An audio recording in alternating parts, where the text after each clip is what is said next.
সুপ্রিয় শিক্ষার্থীবৃন্দ, কেমন আছো? নিশ্চয়ই ভালো আছো। এই করোনা কালে বাড়িতে স্বাস্থ্যবিধি মেনে বাড়িতে অবস্থান করছো।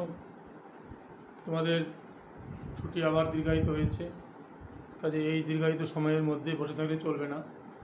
আমাদের আবার কিছু ক্লাস করতে হবে, কিছু পড়াশোনা করতে হবে। তোমাদের এর আগে আমি ক্লাসে দ্বাদশ শ্রেণীর ছাত্রীদের এর আগে কিছু চ্যাপ্টার পড়িয়েছি।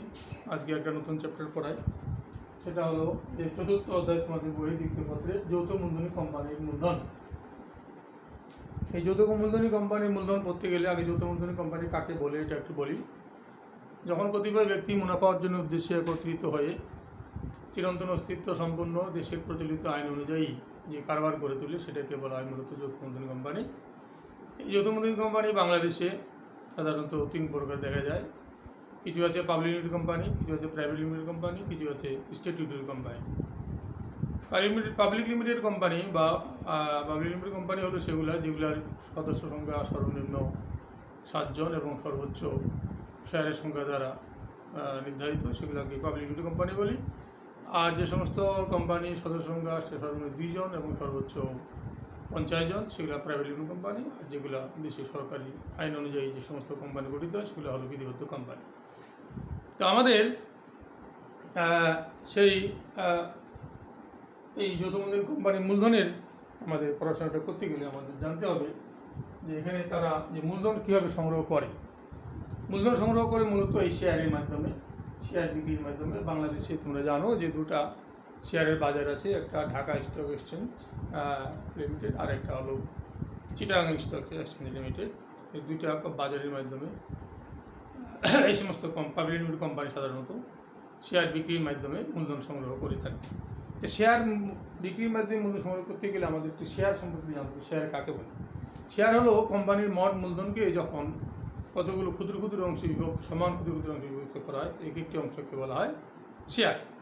উদাহরণস্বরূপ বলি যে মনে করো একটা কোম্পানির মোট মূলধন 10 লক্ষ টাকা। এটাকে যদি আমরা 1 লক্ষ শেয়ারে বিভক্ত করি তাহলে প্রতিটির দাম দাঁড়ায় মূলত 10 টাকা। এই যে এটা একটা নাম শেয়ার। তাহলে এখন থাকলো আমাদের ঋণপত্র। ঋণপত্র হলো যে পত্রের মাধ্যমে বা যে দলিলের মাধ্যমে একটা কোম্পানি জনগণের কাছ থেকে ঋণ গ্রহণ করে, সেটাকে বলা হয় ঋণপত্র। এর মাধ্যমে কোম্পানি এই ঋণ গ্রহীতাদেরকে সাধারণত সুদ দেয় আর শেয়ারের যারা ক্রয় করে তাদেরকে দেয় লভ্যাংশ। শেয়ারের যারা ক্রয় করে তারা কোম্পানির মালিক হয়, আর ঋণপত্র যারা ক্রয় করে তারা কোম্পানির পাওনাদার হয়। তারা কোম্পানি থেকে কোনো লভ্যাংশ পায় না, নির্দিষ্ট হারে তারা ঋণ সুদ পায়।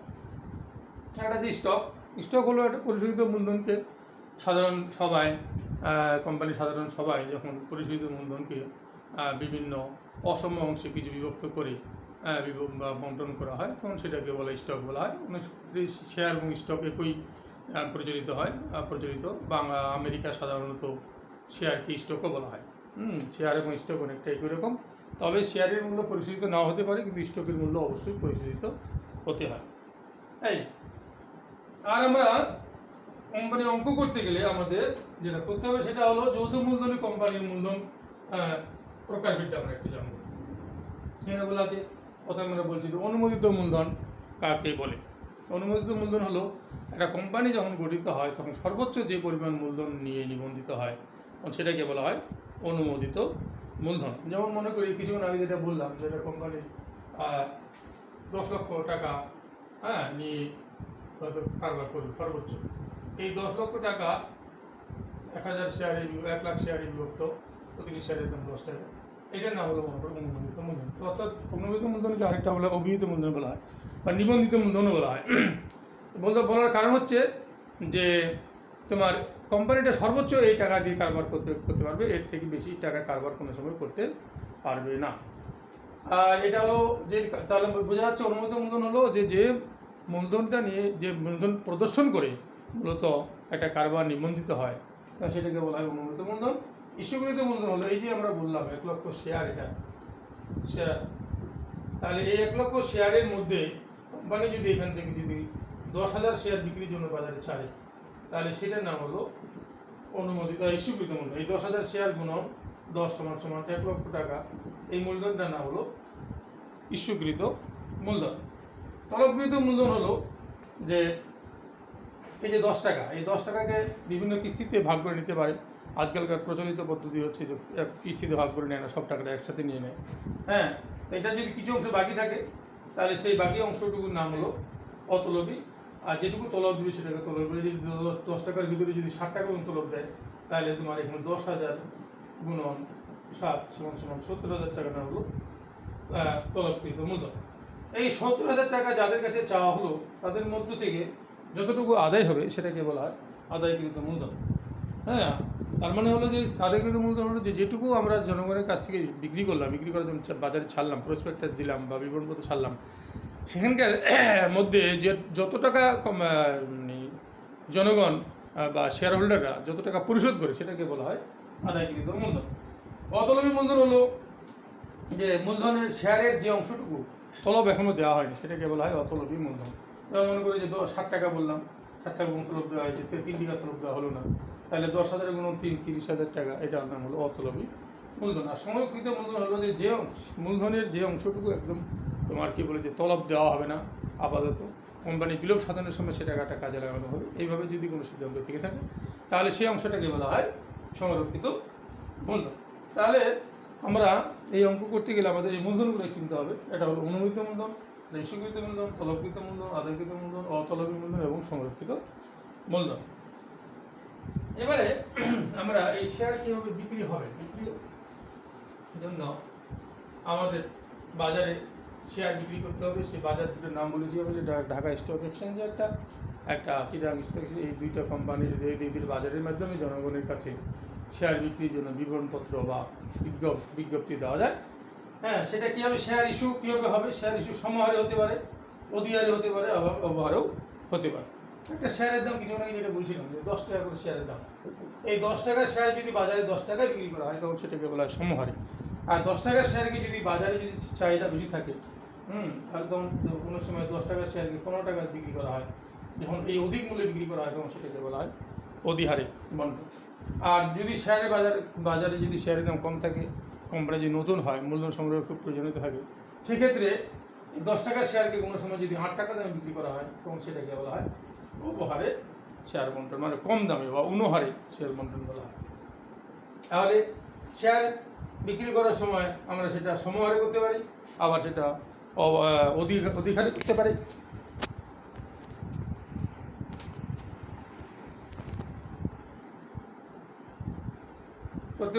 আবার প্রয়োজনে অবহারেও শেয়ার ইস্যু করা যেতে পারে। তাহলে আমাদের শেয়ার ইস্যু করার সময় খেয়াল করতে হবে যে সেটা সমহারে করতেছে না অবহারে করতেছে না অধিহারে করতেছে, সেটা খেয়াল করতে হবে। তারপরে আমরা এই হিসাব রক্ষণ পদ্ধতি কীভাবে হবে সেটা যদি একটু দেখি। আমরা এই সংক্রান্তে কী কী আমরা হিসাব, আমরা যে বাজারে শেয়ার ইস্যু করবো এবং শেয়ার ইস্যুকৃত শেয়ারের যে টাকা আমাদের কাছে বা কোম্পানিতে জমা হবে, সেটা কোম্পানির বইতে আমাদের প্রথমে শেয়ার ইস্যু সংক্রান্ত জাবেদা লেখন করতে থাকতে হবে একটা। সেই জাবেদা থেকে খতিয়ান তৈরি করতে হবে। শুধু ব্যাংক হিসাবটা করলে হবে, ব্যাংক হিসাব বা নগদার হিসাব অনেক বিভিন্ন নগদার বই তৈরি করে। আর এটা হলো আর্থিক অবস্থার বিবরণ। আর্থিক অবস্থার বিবরণী মানে আমরা যেটা ব্যালেন্স শিট বলি ইংরেজিতে, বা বাংলা যেটা উদ্বৃত্তপত্র বলা হয়, সেই উদ্বৃত্তপত্র তৈরি করতে হবে। এই 3টা অংশ তৈরি করলে মূলত এই অঙ্কটার সমস্যার সমাধান হয়ে যায়। আমরা একটু জাবেদা কীভাবে করতে হয় সেটা সম্পর্কে একটু এখানে লিখি, কীভাবে জাবেদা করে।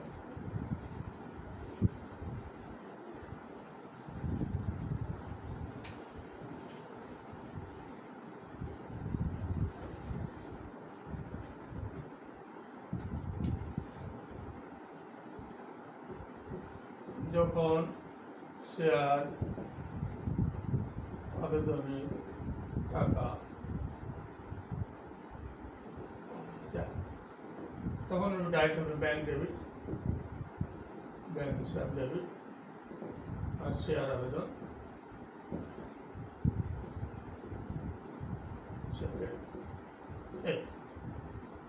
এখানে যদি আমরা যদি 10,000 শেয়ার যদি আমরা যদি ইস্যু করি এবং 10,000 শেয়ার যদি 10 টাকা করে হয়, 10,000 গুণন 10 সমান সমান 1 লক্ষ টাকা। এটা আমরা বলবো এই।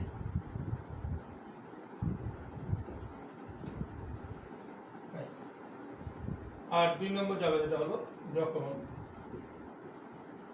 শেয়ার আবেদনের টাকা মূলধনে স্থানান্তর করা।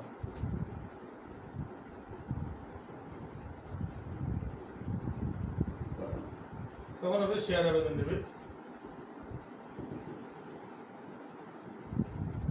শেয়ার আবেদন হিসাব দেবে আর শেয়ার মূলধন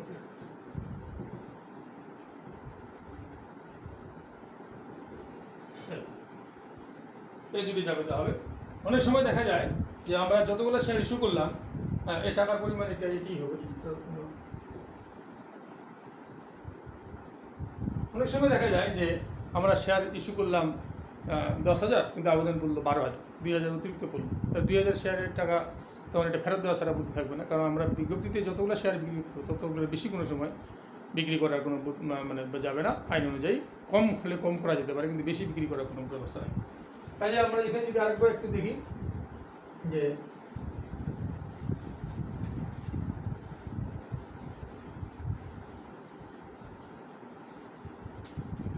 তিন নম্বর যখন শেয়ার আবেদনের টাকা বেশি আসে এবং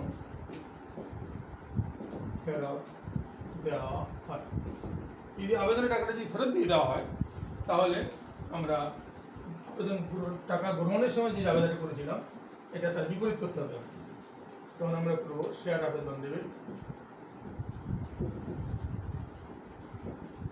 শেয়ার আবেদন হিসাব দেবে আর ব্যাংকের ক্রেডিট, ব্যাংক হিসাব ক্রেডিট টাকা ফেরত দিয়ে দিলাম 20 টাকা।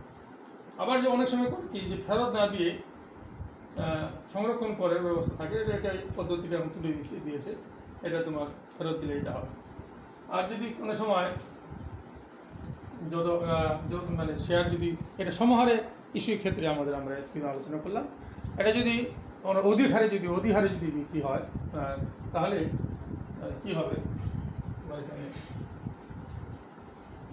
একটু চেঞ্জ হবে।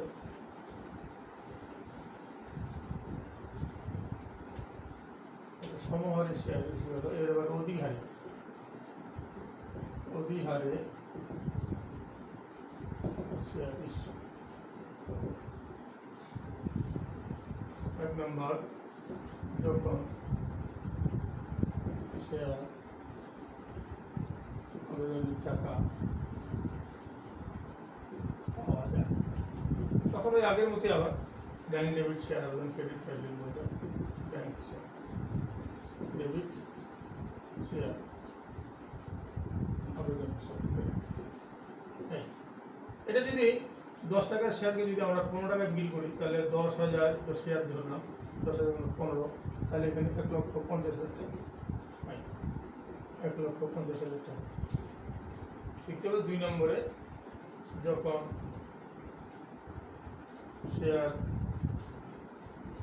আবেদনের টাকা মূলধন ও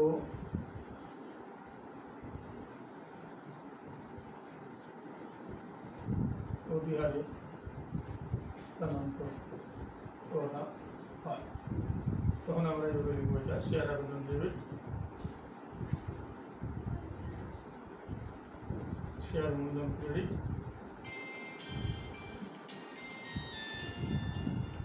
আর শেয়ার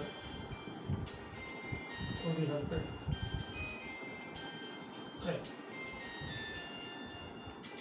তো এখানে যেটা দেখা যাচ্ছে শেয়ার আবেদন আমরা কত টাকা পেয়েছি, 1,50,000, 1,50,000 টাকা পেয়েছি। এর মধ্যে মূলধনে যাবে 1 লক্ষ আর 50,000। তাহলে আমরা অধিহারে যদি আমরা শেয়ার বন্টন করি তাহলে এখানে মূলধনের নিচে আরেকটা অধিহার বলে আলাদা একটা খাত তৈরি করতে হবে। এটাকে যদি আমরা অবহারে করি, অবহারে যদি হয় এটা তাহলে কি হয়, অবহারে শেয়ার ইস্যু যদি হয় তাহলে শেয়ার আবেদনের সময় অবহারে যদি হয় মনে করে 10 টাকা শেয়ার, সেটাকে 8 টাকা বিক্রি করছি আমরা এখানে। আর 8 টাকা বিক্রি করলে এখানে তখন তাহলে এখানে চলে আসবে আমাদের টাকা 8 টাকা করে চলে আসবে। তাহলে এই জায়গাটা ঠিক থাকবে, শেয়ার আবেদন দেবে ব্যাংকের, এখানে তোমার 80,000 টাকা হবে। 80,000। আচ্ছা, আবার এটা যেমন শেয়ার আবেদনের টাকা মূলধন ও অধিহারে না বলে এখানে ফোন করতে হবে, মূলধন ও অবহারে স্থানান্তর করা হয়, অবহারে স্থানান্তর করা হয়। একদম আমাদের এখানে তখন লিখতে হবে শেয়ার আবেদন ডেবিট, হ্যাঁ শেয়ার আবেদন ডেবিট ঠিক থাকবে। শেয়ার আবেদন ডেবিট, শেয়ার অবহার ডেবিট, শেয়ার অবহার ডেবিট, আর শেয়ার মূলধন। তাহলে আবেদনে আমরা টাকা পেলাম 80,000, অবহার হলো 20,000, আর মূলধন এখানে দেখাতে হবে 1 লক্ষ টাকা। এই গেল তোমার মূলত শেয়ার ইস্যু সংক্রান্ত জাবেদা লিখন। এই আমরা এগুলো যদি মোটামুটি যদি জানতে পারি তাহলে আমরা এর পরবর্তী প্রক্রিয়া এবং আর্থিক বিবরণীর কাজ অত্যন্ত সহজ। আমরা এরপরে আমরা অঙ্ক করার সময় আমরা কীভাবে অঙ্ক করতে হয় সেটা অঙ্ক করার চেষ্টা করব। তো তোমরা আপাতত এটুকু শিখো। হ্যাঁ, তোমাদের বহুত ধন্যবাদ। ভালো থেকো সবাই।